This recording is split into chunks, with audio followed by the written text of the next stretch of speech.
Today, we'll be talking about what is the most overrated company on the planet. So, companies can be good, bad, or completely evil, or completely good. And then there's those companies that are overrated. Most people probably say, fast food restaurant or something else. But I'll tell you a company that's really overrated. Disney and Pixar. Okay, Disney is probably the most overrated movie company of all time. Okay, so, and also we're going to be talking about Pixar as well, because both are basically viewed equally now, and first we'll talk about Disney. So, I don't think old Disney is overrated. Definitely not. Old Disney is basically a classic movies. Everybody likes. I don't think not many people really hate old Disney.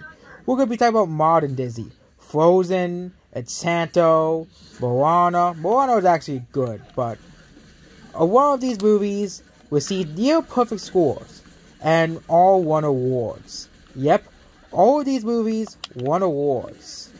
Okay, did they deserve to win awards over movies? Like The Mitchells, How to Train a Dragon. Yep, How to Train a Dragon didn't win any awards, but Disney did. Toy Story did. I know people worry, but Toy Story is a masterpiece. Okay, that's the problem. There's only a handful of Disney and Pixar movies I would consider a masterpiece. Okay, a lot of them are good. Okay, they're no masterpieces. Okay.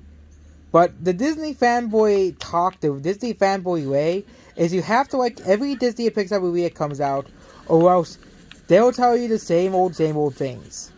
If you don't like this Pixar movie that came out 20 years ago, that means if you're Gen Z and you don't like this Pixar movie that came out 20 years ago, you had no childhood, or you have no emotion, or you don't care about anything else whatsoever, because you don't like the same movie that I do.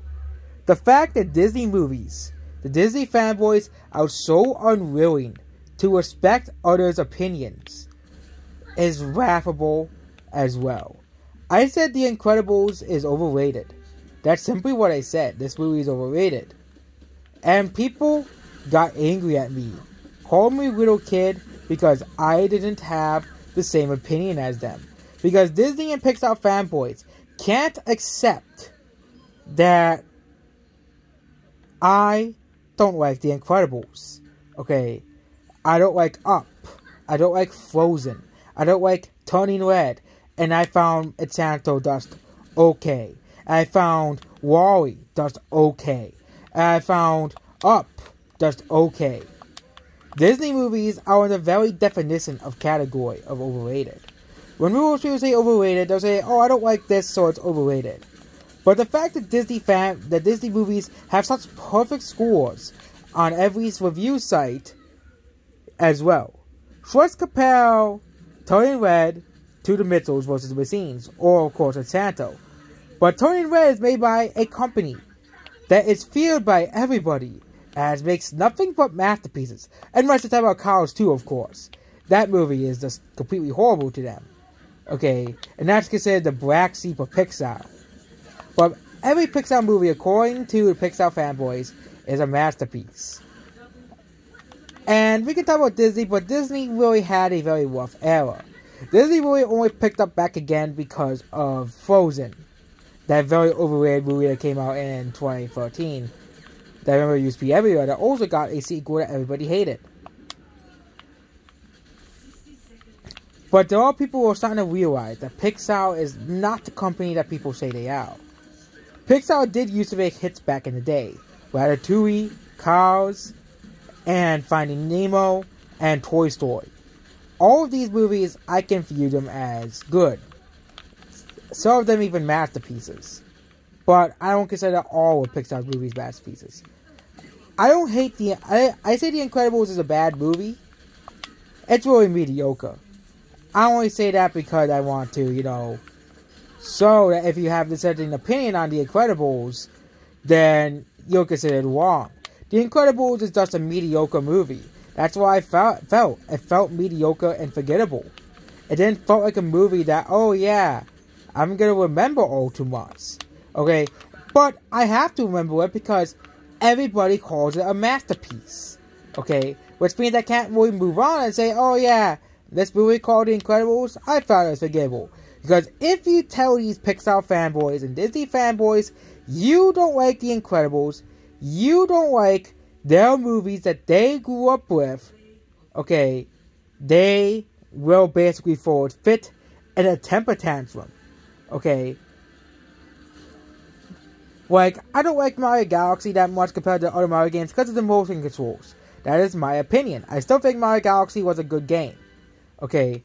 I just didn't like it as much as the other games. And I explained my reasoning why I didn't like it, and at least Nintendo fans accepted my reasoning. Disney fanboys can never accept my reasonings. Okay. They'll say, but you're wrong. Oh yeah, having a wrong opinion. Okay, opinions are everywhere. Okay, there are people who don't like everything. And the fact that Disney fanboys live in this safe bubble, well, if you criticize their preferred movie, they will get angry at you. If you criticize their quote-unquote masterpieces, they'll get angry at you. Okay, if someone doesn't like Avengers, I can accept that. If someone doesn't like Spider-Verse, I can accept that. If someone doesn't like Batman, The Dark Knight, someone can accept that. I know people who don't like The Dark Knight. Yeah, there are people who don't like The Dark Knight in this world. But I accept that. I say, you know what? Your opinion, you can have your opinion. There are people who hate Sonic. Okay. And I accept, I will allow people to like it. I think that, sorts of Sonic games are underrated, and some could be overrated, but I do not think that Incredibles should be as praised as it is.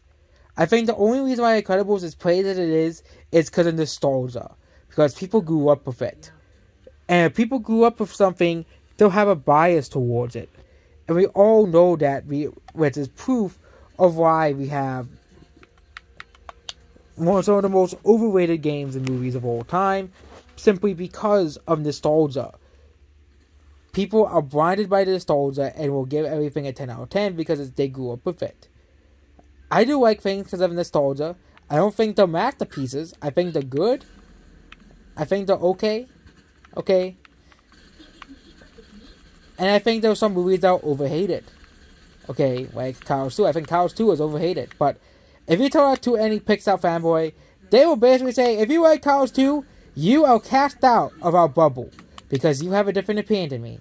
You're cast out of being a part of our group because you don't like this movie. You don't like this movie, therefore you're out. You're not a part of any group. You're not allowed to be You're not allowed to be a fan of Disney unless you like the same movies that I do, which is ridiculous. People have their own opinions, and I know not every Disney fanboy is like this. It's mostly, younger people who can't accept the fact that people have different opinions. Okay?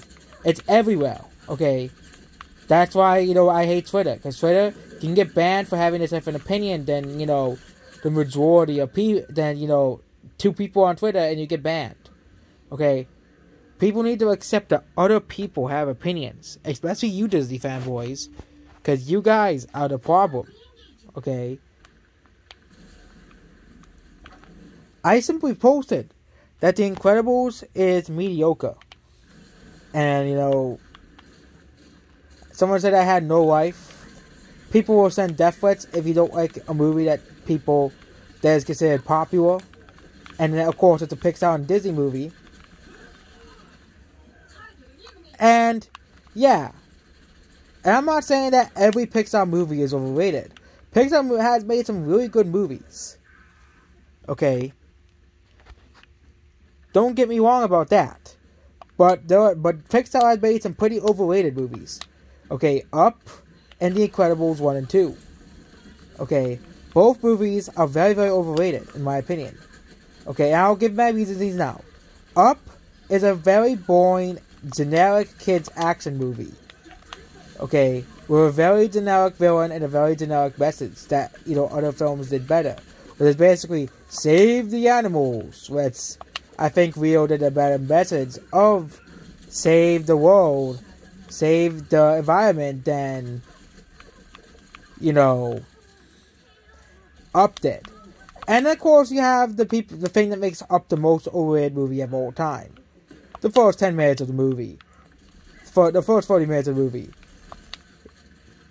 That scene is what makes it overrated. And this is the scene, if you do not call it a masterpiece because of that scene, you're considered heartless and emotional. And, unemotional and heartless. You're considered heartless if you don't like a movie. That's how low Disney fanboys have gotten. And Pixar fanboys. Okay. If you don't like The Incredibles, which I don't like I think the twist villain of Incredibles is not that great. Same thing with the second twist villain. Basically, he wanted to be a hero and he says, you know what, fuck it, I'm gonna be the bad guy. Now, okay. We've seen that before already in other comic books. Okay. It's not that special of a twist. And people are overgrowing it like it's the greatest thing ever. And the movie is basically just the kids' diet version of the Fantastic Four. Whereas the Fantastic Four is not that great of a movie anyways. So I don't know why they didn't just make an Avengers-like movie instead. Okay. And I thought some parts of The Incredible was actually good. I thought some of the humor was funny. I thought some of the relationships was pretty good. But I felt, and my biggest gripe of The Incredibles is the empty city at the final battle. The final battle was very disappointing. Basically, The Incredibles have to fight this gigantic robot. They don't worry. It's not really. They all have to fight Cinema in one final battle. Nope, they fight him in a robot. Yep, it's a gigantic fucking robot, and it's just like, why? Okay, you ruin the recording of final clash between the actual villain and the family. Okay, they do this in literally every other superhero movie. Okay, unless the villain needs like a gigantic robot as well. And, and the villain actually won, actually was winning. Okay, but nope, giant robot, because that's what's popular at the time. And it feels like more and more The Incredibles was like a product of its time. Okay. And I know people will get angry at me, Disney fanboys especially. Okay. And now let's go to Turning Red and Encanto. I do not think Encanto deserved Best Animated Feature. Okay. I do not think it deserved Best Animated Feature. Again, I don't care about the Oscars anyways. I was actually more angry about the animation is for kids comment in Encanto winning Best Picture. But it just further proves that Hollywood is as biased towards one company, Disney. Okay. I wonder how much Disney paid the Oscars to give votes to Encanto. Okay. Even though there are several better movies than Encanto. Those probably like 2 or 3. But Encanto is not the best animated movie of that year. Okay, it's a mediocre movie. Basically, yeah, Encanto, summary of Encanto, if you have not seen it yet, it's basically this girl, she has no powers, and she's useless. So basically, she tries to find a purpose. Oh yeah, it's not like they've done that like multiple times before, but better. They did that in Spider-Man 2, where Spider-Man loses his powers, okay? And that was actually like a purposeful thing, but basically it says, and basically this whole town relied on this village and their gifts as well. It's like completely stupid, okay? It's this whole society is relying on a couple of people. And once these couple of people are gone, then their society is ruined. It's kind of like, they made a DC movie where the entire society, where New York was entirely reliant on the Justice League. Okay, and of course we have the most recent movie, Turning Red. Turning Red is just a bad movie. Yep, a bad movie. It's a bad movie. It's cringe, really bad and annoying main character. Very bad supporting cast. very bad plot. You have the whole plot is basically they want to raise money so they can see a fucking boy band. Yep. That's as mediocre as a movie. That's as stupid as a movie can get as well. And it's another one of those movies where it doesn't know what the plot wants to be about. Okay? And the biggest problem with Turning Red is they don't know what the panda represents. So is it, puberty? Is it, they keep changing it though. Don't worry. Is it a curse? It is like throughout the movie they keep changing the meaning of the panda. It's like, why? Okay? The main character, May, is just boring. There's also a twerking scene as well, which definitely drastically lowered my opinion on the movie. And overall, Turning Red is just a bad movie. I know you guys are getting angry, but it's still a bad movie, no matter what you try to say. So, Turning Red is still a bad movie. So, but I said Turning Red's bad, and people got angry at me, and called me trash, and called me names. I said Enchanto was bad, was not that great, and people got angry at me. That's because that's how Disney fanboys work, and that's how Disney fanboys operate. If you don't agree with the general opinion on Disney movies, then they will rip you and tear you to shreds. They don't care about you. They only care about Disney. Okay, and Disney is not that great of a company, as you all know. Disney only cares about pandering towards, 5 people on Twitter who don't watch the movies and not the actual fans. We all know Disney only cares about money. Of course, while trying to appease the 5 people on Twitter as well. And of course, we all know that business always fails. So, and also I don't like the fact that Disney owns basically a lot of popular film culture, Hollywood culture as well. They basically own all of the biggest IPs. They own all of the biggest series. They own all of the biggest cartoons, all the biggest movies and stuff as well. The fact that one company has such control over basically everything in Hollywood is very, very, very strange. It has one of the largest market shares as well. And people call Amazon a monopoly, so I'm going to call Disney a monopoly. Okay. So, yeah. If you actually respect my opinion, then I'll probably, accept any of yours if you don't like a movie I like or something like that. But Disney fanboys, I'm never going to do it. So, what was the point of this video anyways? Goodbye.